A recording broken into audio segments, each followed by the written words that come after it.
అందరికీ నమస్కారం. 2025 మార్చి నెలలో కుంభరాశి.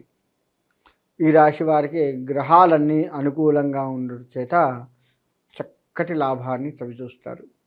ఈ రాశి వారి దగ్గర ఉన్నది ఏందయ్యా అంటే అప్రయత్నముగా అనుకోకుండా ధనం కలిసి వస్తుంది. చక్కటి లాభాలని చూసి అనుకోకుండా ధనం కలిసి వచ్చేది కనపడుతుంది.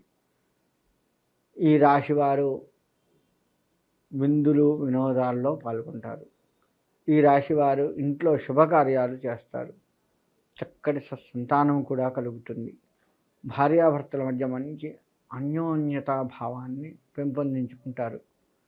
అంతేకాకుండా ఈ రాశి వారికి నిజంగా అన్ని రకాలుగా అనుకూలంగా ఉందనే చెప్పుకోవచ్చు, అన్ని వృత్తుల వారికి కూడా. కాకపోతే ఒక్కొక్క వృత్తి వారికి ఒక్కొక్క రకమైన చిన్న చిన్న ఇబ్బందులు కలుగుతున్నప్పటికీ కాస్త దాన్ని అధిగమిస్తూ ముందుకు వెళ్తూ ఉంటారు. ఇక ఈ రాశి వారు వ్యవసాయాన్ని కనుక చూసుకున్నట్లయితే వ్యవసాయం వీరికి అనుకూలంగా ఉంటుంది. వీరు ఊహించిన దానికి కొంత ఎక్కువ ధనమే వస్తుంది. దాన్ని ఇంటికి తీసుకెళ్ళి చక్కగా భార్య పిల్లలతో ఆనందంగా ఆ ధనాంతో గడుపుతూ ఉంటారు. చక్కగా ఇంట్లో నూతన గృహప్రవేశం చేయడము, నూతన గృహాల ఆరంభాలు చేయడము, లేదు అటువంటి వాటిల్లో పాల్గొని వాళ్ళతో ఆనందంగా ఉండడము, కొత్త కొత్త పరిచయాల ద్వారా వీళ్ళు సుఖంగా ఉండడము, చక్కటి వీరికి ఈ వ్యవసాయదారులకి కొత్త పరిచయాలు, కొత్త ఆలోచనలను ఇచ్చి తద్వారా లాభాన్ని పొందడం కూడా జరుగుతూ ఉంటుంది. కానీ వ్యవసాయ రంగం వారికి చిన్న మైనస్ ఎక్కడ వస్తుందయ్యా అంటే ఇంత లాభం వచ్చిన ఆ భూమిని అమ్మితే బాగు అనే ఒక చిన్న ఆలోచన కూడా వస్తుంది. ఎట్టి పరిస్థితుల్లో మీ భూమిని ధర బాగా పలుకుతుంది కదా, ఎక్కువ డబ్బులు ఒక్కసారే వస్తాయి కదా అని చెప్పేసి కనుక మీరు అమ్ముకున్నట్లయితే బంగారు బాతుని చంపుకున్నట్లే అవుతుంది. గుర్తుపెట్టుకోండి. ఎందుకంటే కథ ఉంది మనకి. బంగారు బాతు రోజుకొక గుడ్డిస్తే రోజుకొక బంగారు గుడ్డు ఇచ్చింది కదా అని చెప్పేసి ఇంకా దీని కడుపులో ఎన్ని ఉన్నాయో అని చెప్పి చంపితే ఏదీ లేకుండా అసలు రోజు వచ్చేది కాక ఉన్నది కూడా పోయింది అన్న రీతిలో ఒక కథ ఉంది మనకి.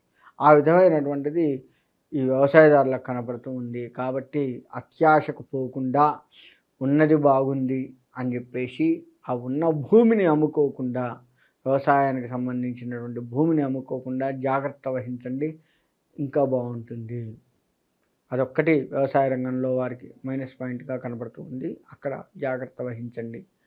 ఇకపోతే విద్యారంగ విషయానికి వస్తే అనుకూలంగా ఉంది. కానీ కష్టే ఫలి అన్నట్లుగా చదవవలసిందే.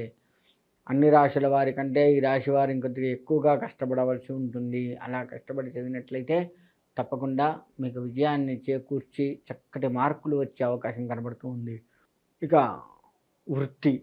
చేనేటి వృత్తులు కావచ్చు, అనేక వృత్తులు చేస్తున్నటువంటి వారు వారి వృత్తుల యందు అనుకూలత వాతావరణం కనపడుతున్నప్పటికీ ధన వ్యయం కనపడుతూ ఉంది.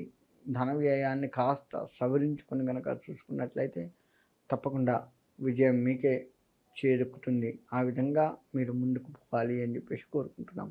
ఇక వ్యాపారస్తులు, ఇటు కిరాణా షాప్ లాంటిది కానీ, పెద్ద పెద్ద షాపింగ్ మాల్స్ లాంటి వ్యాపారం కూడా వీళ్ళకి అనుకూలంగా ఉంది. ఎక్కడా కూడా వీరికి ఇబ్బంది కలగదు. కాకపోతే నరదృష్టి కనపడుతుంది, దాన్ని సరి చేసుకోండి. అలా సరి చేసుకున్నట్లయితే మీ వ్యాపారం ఆ నరదృష్టి బారిన పడకుండా ఇంకొంచెం ముందుకు వెళ్ళే ఆస్కారం కనపడుతుంది. రియల్ ఎస్టేట్ రంగం వారు బలవంతముగా భూమిని గుంజుకునేది కనపడుతుంది. వాడిని ఏదో విధంగా మాయ చేసి వాడు పండించుకుంటున్న పంట భూమిని మీరు రియల్ ఎస్టేట్ రంగంగా మార్చాలి అన్న ఆలోచన ఎక్కువగా చేస్తూ ఉంటారు. అది ఎప్పటికైనా మీకు ప్రమాదము. గుర్తుపెట్టుకోండి. రియల్ ఎస్టేట్ రంగంలో ఉన్నది అమ్ముకోండి, కొత్తగా ఎక్కడన్నా ఉంటే కొనండే తప్ప అమ్ముతున్నది కొనండే. కానీ ఎదుటి వాడిని ఏదో మభ్యపెట్టి వాడి పంట పొలాన్ని కూడా ఆ ఏరియాలో రియల్ ఎస్టేట్ చేసి లాభాన్ని పొందాలి అన్నట్లుగా చూసుకొని వాడిని ఏదో మాయ చేసి ఆ భూమిని, పండుతున్నటువంటి భూమిని మీరు కొని చేసినట్లయితే అది ఎప్పటికైనా మీకు దెబ్బతీసే ఆస్కారం కనపడుతుంది. మీకే కాదు, వంశానికి కూడా దెబ్బ తగులుతుంది తద్వారా. కాబట్టి రియల్ ఎస్టేట్ రంగం వారు ఆ యొక్క విషయాన్ని జాగ్రత్త వహించుకొని ఉన్నట్లయితే మీకు చాలా మంచి జరిగేది కనపడుతూ ఉంది. రియల్ ఎస్టేట్ రంగం వారికి అన్ని రకాలుగా అనుకూలంగా ఉంది. కానీ ఇటువంటి మభ్యపెట్టి భూమిని వాడి దగ్గర కొనడము చేయడం వల్ల మాత్రం మీకే కాదు మీ వంశానికి, అంటే మీ పిల్లలకు కూడా ఆ శాపం తగిలే ఆస్కారం ఉంటుంది. ఇప్పుడు వాడికి ఆశ కలిగి ₹1,00,00,000 ఏమైనా ₹1,00,00,000 ఆశతో వాడు కొన్నాడు, మీకు అమ్మాడు, మీరు కొన్నారు. ఆ అమ్మినటువంటి వాడికి ఆ ₹1,00,00,000 అయిన తర్వాత అయ్యో మంచి భూమిని అమ్ముకున్నానే అని చెప్పేసి బాధపడతారు చూడండి. ఆ బాధ మీకు శాపంగా మారుతుంది. కాబట్టి అటువంటిది పంట పొలాల జోలికి వెళ్ళకుండా జాగ్రత్త వహించండి. అలా చేసినట్లయితే తప్పకుండా మీకు అనుకూలమైనటువంటి వాతావరణం కనపడుతుంది. రాజకీయ రంగంలో కూడా అంతే.